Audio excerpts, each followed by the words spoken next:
जी नमस्कार, आप देख रहे हैं न्यूज़ 24 नवतपुर। मैं आपको बता दूं कि अभी चुनाव का माहौल है और उस चुनाव के माहौल में आरोप प्रत्यारोप चल रहा है।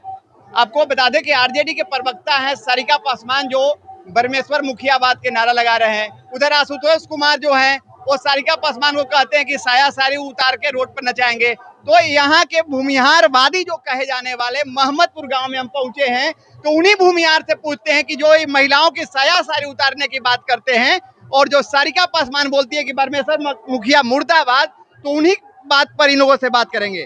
सबसे पहले आप हमारे चैनल को परिचय दीजिए। मेरा नाम तो अनिल नारायण हुआ। सर, आरजेडी के प्रवक्ता सारिका पासवान है, जो कहती है कि बरमेश्वर मुखिया मुर्दाबाद।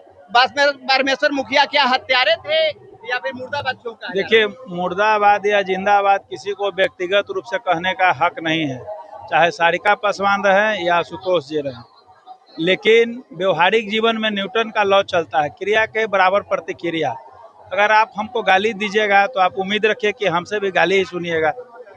तो सारिका पासवान ने बेवजह मुखिया जी को, जो अब हमारे बीच भी नहीं है, वो किसानों और मजदूरों के लिए आदरणीय हैं और सदैव रहेंगे भी, उनको सारिका पासवान को एक राष्ट्रीय दल की प्रवक्ता है, ऐसी ओछी बयान से बचना चाहिए उनको।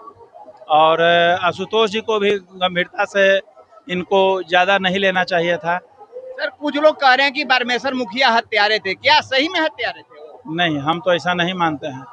वो किसानों और मजदूरों के मसीहा थे और परिस्थिति बस उन्होंने हथियार भी उठाया तो जुल्म के खिलाफ उठाया, एकदम उठाया है। और बरमेश्वर मुखिया के बारे में बोलने के लिए उनसे बड़ा कद और ओहदा जिसका हो वही बोले, अन्यथा सूरज को दिया दिखाने के समान हो गया। बरमेश्वर मुखिया मुर्दाबाद के नारा लग रहे हैं। सारिका पासवान कह रही है कि बरमेश्वर मुखिया मुर्दाबाद। उधर से आशुतोष कुमार कह रहे हैं कि साया साड़ी उतार के हम रोड पे नंगा नाच करवाएंगे। क्या कहते हैं इसको, किस रूप में? टिप्पणी करने के लिए तो कोई कुछ भी कर सकता है, लेकिन अपना जड़ जमीन बचाने के लिए कोई हमारे खानदान पर चढ़ जाएगा और चढ़ के जबरदस्ती कब्जा करेगा। उस समय अगर कोई सरकार हमारा साथ नहीं देगा तो हम उस समय हम क्या करेंगे? अपना जो परिस्थिति जो भी मेरे हाथ में आएगा उस पर संघर्ष करेंगे। इसलिए बाबा उस टाइम पे अपना संघर्ष किए, उन लोग उनका ये कर दिए कि हत्यारे हैं, तब कुछ भी कर सकते हैं। सर, एक बात पूछ रहा हूँ कि हत्यारे नहीं तो क्या थे?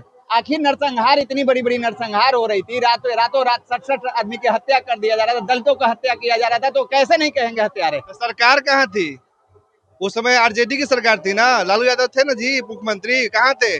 सारा लोग वहाँ गए, भूमिहार समाज के जो भी लोग थे वो गए थे ना वहाँ पे। अच्छा। सरकार के पास है। लेकिन वहाँ बोला कि जाइए आप लोग देखिए, उसी टाइम पे नारा लगा था ना कि भूरा बाल साफ करो। अच्छा, उस टाइम कहाँ थे? अच्छा, उस टाइम कहाँ थे? तब ना हम लोग जाकर फिर उसका अपना ये बना है, बाबा ने रणवीर सेना बनाया और उसके बाद फिर ये कमांड संभाले और जाकर फिर अपना जमीन अपना कब्जा किए। उसके बाद ये जिंदगी को आगे बढ़ाए। के चैनल के माध्यम से हम ये कहना चाहेंगे कि चुनाव का माहौल है और सभी दल इसमें राजनीति सेकेंगे और जात पात का विद्वेष समाज में फैलाएंगे। और हम चाहेंगे कि आप एक जिम्मेदार पत्रकार की तरह समाज में समरसता लाए। और मेरा यही कहना है, लोगों से अपील है कि जात पात करवा कर नेता आपको हमको उस्काएंगे और केवल उनका अपना स्वार्थ सधेगा। और सभी जात के सभी भाइयों से, जिम्मेदार नागरिकों से हमको नम्र निवेदन है आपके चैनल के माध्यम से कि मिलजुल कर रहिए। चुनाव आएगा जाएगा, हमको और आपको ही साथ रहना है। और कोई भी जात न ऊंचा है न कोई नीचा है, और धर्म से हम जुड़े हुए व्यक्ति हैं। इसलिए हम यही कहते हैं कि मेरे नज़रों में सभी व्यक्ति समान है और अपना कर्म से आदमी महान या नीच बनता है। इसलिए सब भाई मिलजुल कर रहिए। आपके चैनल से हम यही कहना चाहेंगे और नेता के बहकावे में नहीं आए। सारिका पासवान सिर्फ और सिर्फ अपना चेहरा चमकाने के लिए जो टिप्पणी किए हैं, सिर्फ और सिर्फ अपना चेहरा चमकाने के लिए किए हैं। और चेहरा चमकाने का सिर्फ यही एक मुद्दा चाहिए कि कोई बड़ा नेता का नाम लिया जाए। और बाबा हम लोग के लिए भगवान स्वरूप थे, बस इसीलिए उनका टिप्पणी करके वो अपने आप का चेहरा चमकाने का काम किए हैं और कुछ नहीं।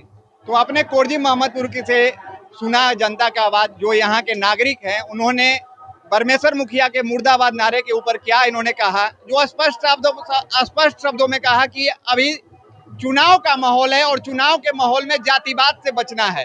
जैसा कि मोहम्मदपुर कोरजी मोहम्मदपुर के गांव के जनता जो है उनका कहना है कि आप जातिवाद को बंद करें, जातिवाद बंद करेंगे तभी भारत सही से रह सकता है और सुरक्षित रह सकता है, जैसा कि यहाँ के जनता का कहना है। लेकिन आप अपना कमेंट करके अवश्य दे सकते हैं, लाइक शेयर करना ना भूलें। जय हिंद, जय बिहार।